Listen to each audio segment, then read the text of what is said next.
retour avec Louise-Arel et ici nous allons découvrir quelqu'un d'autre. Autre surprise dimanche dernier, l'élection à Outremont de la toute première juive ultra-orthodoxe, racidique en fait, à un poste de conseillère municipale. Mindy Pollack a 24 ans, elle est esthéticienne et j'ai voulu savoir ce qui la guidera dans son action, le bien commun ou la loi de Dieu, mais d'abord un court extrait de reportage sur sa campagne électorale.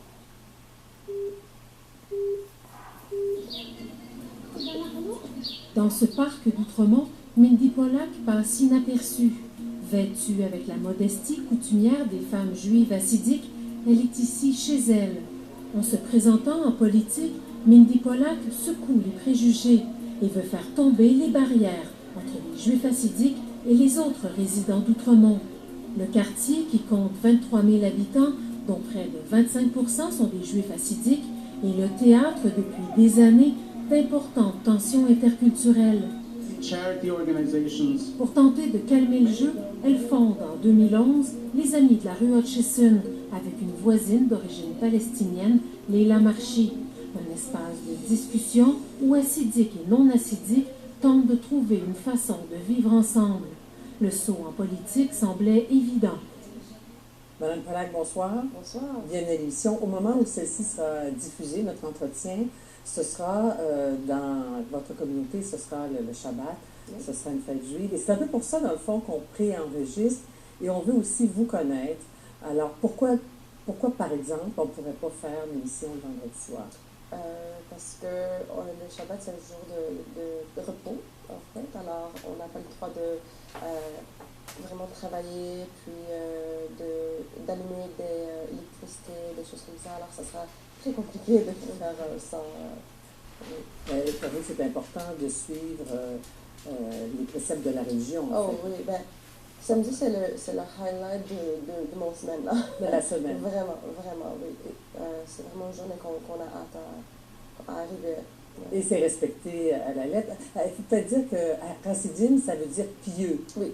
Donc, la religion fait partie de votre vie à tous les instants de la journée. Oui, oui, bien sûr, mais c'est une partie de ma vie, sûrement. Oui. D'ailleurs, vous êtes sans doute, parce que c'est historique votre élection, la première femme juive racidique élue au Québec, je ne sais pas ailleurs, mais en tout cas au Québec, c'est le cas. Et c'est peut-être la première campagne électorale remportée où vous n'avez pas serré les mains de la moitié de la population, c'est-à-dire les gens.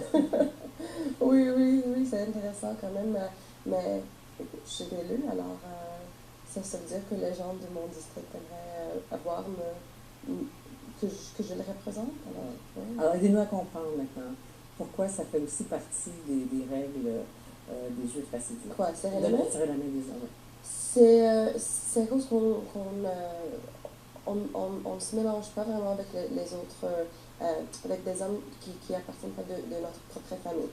Alors, mon père c'est correct, mes frères, je pense que les oncles aussi, mais hors de ça, c'est vraiment, les relations sont encadrées. Mais pour vous lancer en politique, pour devenir candidat, vous deviez avoir la permission de votre grand rabbin? Non, c'était pas tout à fait. Ça, c'était une mécompréhension. Ce que j'ai fait, j'ai consulté avec des gens je voulais avoir leur avis, leur opinion là-dessus. Juste comme n'importe quelle candidate politique, on demande aux familles, on en parle, on discute, on demande aux gens qu'on connaisse, peut-être dans la politique, qu'on voulait avoir leur avis. Alors pour moi, c'était juste une simple consultation. Si vous aviez à trancher une question, vous découvrez par exemple dans votre quartier une synagogue qui est illégale, qui fonctionne sans permis. Oui. Qu'est-ce que vous faites devant les gens qui disent, écoutez, il y a des règles justement de société laïque, société civile. Il ne devrait pas y avoir de synagogue à cet endroit-là, il ne devrait pas y avoir de centre communautaire à cet endroit-là, c'est résidentiel. Et vous êtes conseillère. Alors vous avez ceux qui veulent, ceux qui ne veulent pas. Comment vous allez arranger les choses? Dialoguer. Aucun dialogue, mais rentrer les gens dans une salle, puis leur vraiment expliquer qu'est-ce qui se passe, puis regarder comment on peut résoudre quelque chose. C'est vraiment ça. Oui. Puis ultimement, après, est-ce que le respect des règlements civils pour vous est aussi important Oui, mais que les besoins religieux. Oui, mais faut qu'on mette des choses en perspective, là. Il y a des événements à Outremont qui se passent pour des autres communautés aussi. Puis, est-ce qu'on va leur poser la même question? Je pense pas. Alors, il faut vraiment mettre les choses en perspective. Est-ce qu'il y a des limites à votre autonomie comme femme? Par exemple, je sais que vous n'êtes pas mariée, mais toutes les femmes racisées doivent accepter les mariages. C'est le fameux chidouk, le mariage arrangé. Doivent accepter, ça veut dire quoi ça? Non, je ne sais pas, vous pouvez refuser? Ben oui. OK. Oui, sûrement. Si on n'est pas d'accord avec, les parents demandent le fille ou le gars, puis on dit non, je sais pas, je suis pas sûre, alors on le fait pas. C'est vraiment pas doivent accepter, pas du tout. On a le choix. On peut dire oui ou non. Par exemple, le lendemain du mariage, il y a un autre rituel, une autre coutume particulière aux femmes. Il y a les fameuses, la coupe de cheveux pour que la femme porte une perruque. Pourquoi les perruques? Les perruques, on couvre nos cheveux pour le garder pour nos maris. Alors, c'est quelque chose de privé qu'on aimerait juste le montrer à nos maris. On est mariés. Alors, c'est ça. Et pourquoi c'est comme ça? C'est un dogme religieux, pourquoi c'est comme ça? Bonne question. C'est parce qu'on devrait inviter une grand-mère à nous expliquer, je sais pas. Non, mais vous l'acceptez, c'est un choix pour vous aussi? Ce sont des règles que vous allez suivre Oui, ben, je dis vraiment qu'on grandit avec quelque chose. On est vraiment comme... Si on n'accepte pas, c'est une chose, mais la plupart des femmes, vraiment, on a hâte à se marier, à avoir des familles. On est très contente avec ça. Alors, vraiment... Et même le port de la perruque des femmes. Même oui, c'est tellement pratique. Ah oui? Oui. Ben, faut pas se coiffer à chaque jour. C'est juste le mettre, puis sortir. C'est instant. C'est vraiment très pratique. Mais c'est une règle religieuse. On s'entend que c'est pas une règle, c'est une communauté religieuse qui vit selon cette règle. Ben, ça dépend. Il y a des communautés qui se couvrent différemment. Okay. Alors, ça varie aussi. Votre élection, qu'est-ce qu'elle représente pour la communauté, étant donné qu'il y avait des tensions, il y a quand même des tensions bien connues à Outremont entre ceux qui veulent des choses, ceux qui n'en veulent pas, bon, tout ça.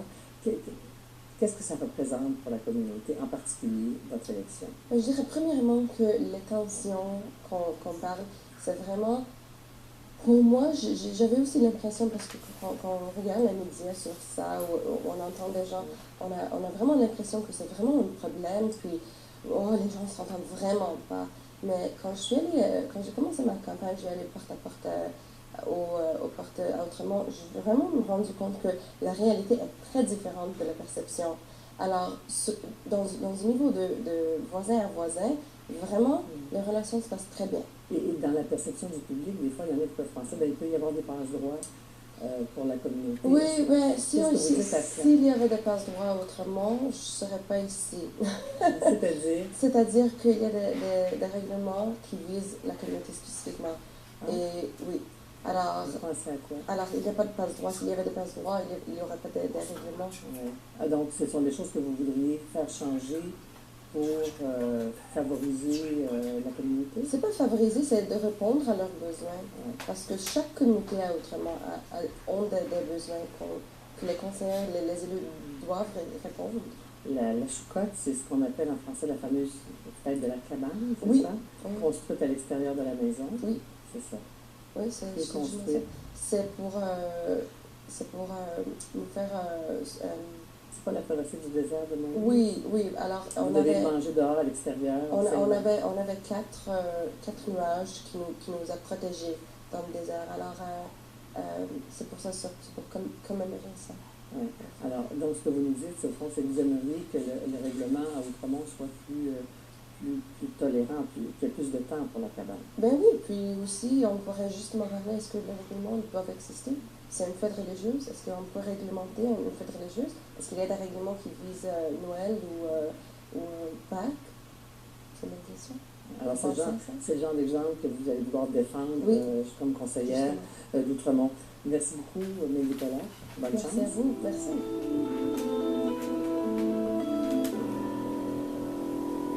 Mindy Pollack, 24 ans, donc nouvelle conseillère à Outremont, juive hassidique. ultra-orthodoxe et qui nous explique un peu la situation. Louise Arel, est-ce que ça vous inspire une réaction, puisque l'Hôtel de Ville de Montréal a déjà été confronté à des questions religieuses? Écoutez, il y a un an, là, presque jour pour jour, il y a un an, justement à l'occasion d'une fête religieuse de la communauté juive, certains voulaient interrompre les séances du Conseil de Ville. Et moi, je m'y suis opposée parce que ce soit pour en fait cette confession ou d'autres, là, je pense qu'une institution ne doit pas être multiconfessionnelle. L'institution doit être laïque. Alors, on dit encore la prière au Saguenay et qu'on... Oui, effectivement. Alors, moi, vous savez, je ne m'oppose pas au port de signes religieux personnels, mais l'institution, elle, doit absolument ne pas, en fait, appliquer de règles ou de règlements qui soient de la nature multiconfessionnelle.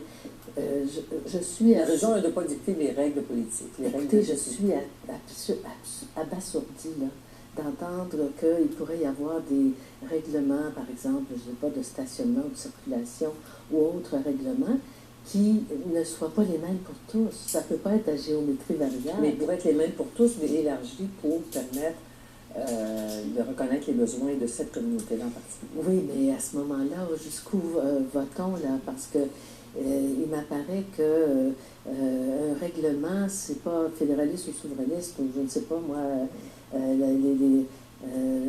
l'ensemble des services municipaux, ça ne doit pas prendre une couleur politique ni une couleur confessionnelle.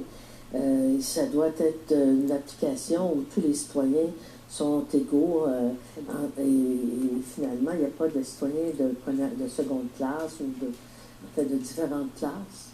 Louise Arel, vous restez avec nous. L'émission se poursuit avec deux autres invités juste après la pause. L'une porte le voile islamique, l'autre ne le porte pas. Un débat sur la charte dans quelques minutes. Est-ce que cette charte est une nécessité pour le Québec? Si oui, pourquoi? Sinon, pourquoi?